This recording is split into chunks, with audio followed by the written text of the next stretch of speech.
નમસ્કાર મિત્રો, પેરના ન્યૂઝમાં આપનું સ્વાગત છે। આજરોજ કપડવંજમાં 3 મહિલાઓ ઝડપાઈ। આંતરરાજ્યમાં ચીલ ઝડપ કરનાર ત્રણેય બહેનો કાર ભાડે કરી રાજ્યોમાં રેકી કરીને ગુનાને આપતી હતી અંજામ। મહારાષ્ટ્ર, ગુજરાત, રાજસ્થાન, મધ્યપ્રદેશના 25 જેટલા ગુનામાં ફરાર આ મહિલાઓ ગુનાને અંજામ આપે તે પહેલાં જ પોલીસના હાથે ઝડપાઈ ગઈ છે।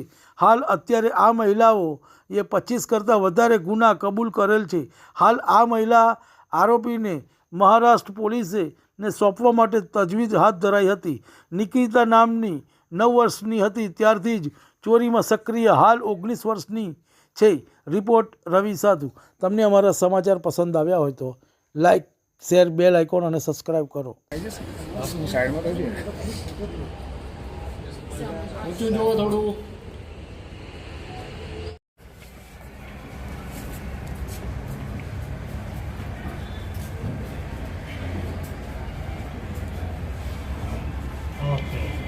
મહિલાઓને અરેસ્ટ કરવામાં આવે છે, શું છે સમગ્ર બાબત? કપડવંજ ટાઉન પોલીસની સતર્કતાથી એક આંતરરાજ્ય ગેંગ પકડવામાં આવેલી છે। એમાં જે 3 મહિલાઓ પકડવામાં આવી છે એ મૂળ મધ્યપ્રદેશના રાજગઢ જિલ્લાના અલગ અલગ ગામના છે। એ લોકોની એમો એવી હોય છે કે કોઈ પણ બેંક હોય, બેંકની બહાર રેકી કરવાની અને કોઈ પણ વ્યક્તિ કેશ વિથડ્રો કરી અને પોતાના ઘરે જતો હોય એ દરમિયાન સતત પીછો કરવાનો। વ્યક્તિ જો કોઈ પણ જગ્યાએ વચ્ચે થોડીક મિનિટ માટે પણ રોકાય તો તરત જ એ નજર ચૂકવી અને પૈસા લઈ અને ચોરી કરવાની। આ જે ગેંગ છે એમાં 3 બહેનો પકડવામાં આવેલી છે। ત્રણેયની વિગતે પૂછપરછ કરતા અને અન્ય જે ટેકનોલોજીકલ જે પોર્ટલ છે અને બીજા રાજ્યો સાથે પણ સંપર્કમાં રહી અને તપાસ કરતા ટોટલ 25 જેટલા ગુનાની અંદર આ 3 બહેનો વોન્ટેડ છે। ત્યાં ઘણા બધા આરોપીઓની આ પ્રકારની એમો છે। એમાંથી અત્યારે જે પકડ્યા છે એ લોકો દિલ્હી, પંજાબ, ઉત્તર પ્રદેશ, મહારાષ્ટ્ર, રાજસ્થાન, તેલંગાણા આ પ્રકારના અલગ અલગ રાજ્યોમાં આ પ્રકારના ગુનાહિત કૃત્યોને અંજામ આપેલા છે।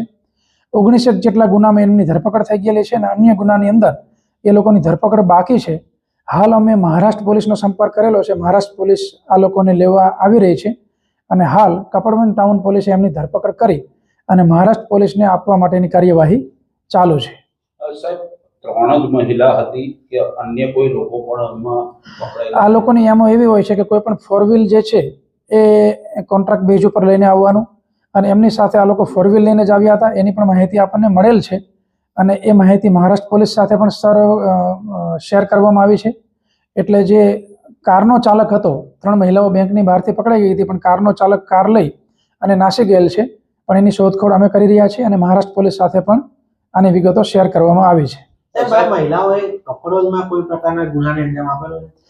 ના, પણ ચોક્કસપણે ગુનાને અંજામ આપત, પરંતુ કપડવંજ ટાઉન પોલીસની સતર્કતાને કારણે જ્યારે પેટ્રોલિંગમાં હતા અને શંકાસ્પદ જણાતા આ લોકોને પકડી અને પૂછપરછ કરતા આ ગેંગ પકડાયેલી છે।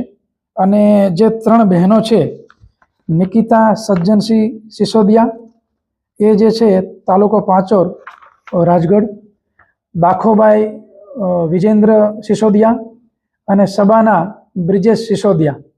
એમાંથી જે નિકિતા સિસોદિયા છે એની ઉંમર હાલ 19 વર્ષ છે અને ત્યાં એ પ્રકારની તાલીમ પણ એમને લીધેલી છે કે આ પ્રકારના કૃત્યને કઈ રીતના અંજામ આપવો।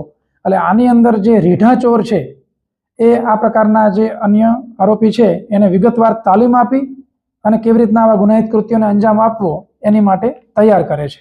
સાહેબ, અવારનવાર આવી ઘટનાઓ ગુજરાતમાં બનતી જ હોય છે, તો આ મહિલાઓએ ગુજરાતમાં કે આપણા જિલ્લામાં કોઈ બી જગ્યાએ એવા ગુનાને અંજામ આપેલો છે?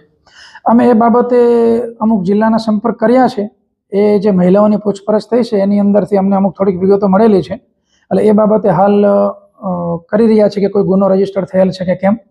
અને એ સિવાય અત્યારે મહારાષ્ટ્ર પોલીસને આપી રહ્યા છીએ, એ સિવાય પણ એમના ગુના છે એટલે સંયુક્ત રીતે પણ પૂછપરછ થશે અને અમે એકબીજા સાથે એકબીજી પોલીસ વિગતો શેર કરીશું, જેથી કરીને ચોક્કસપણે જો બીજા કોઈ પણ ગુનાને એમને અંજામ આપેલો હશે તો એની અંદર પણ એમની ધરપકડ કરવામાં આવશે।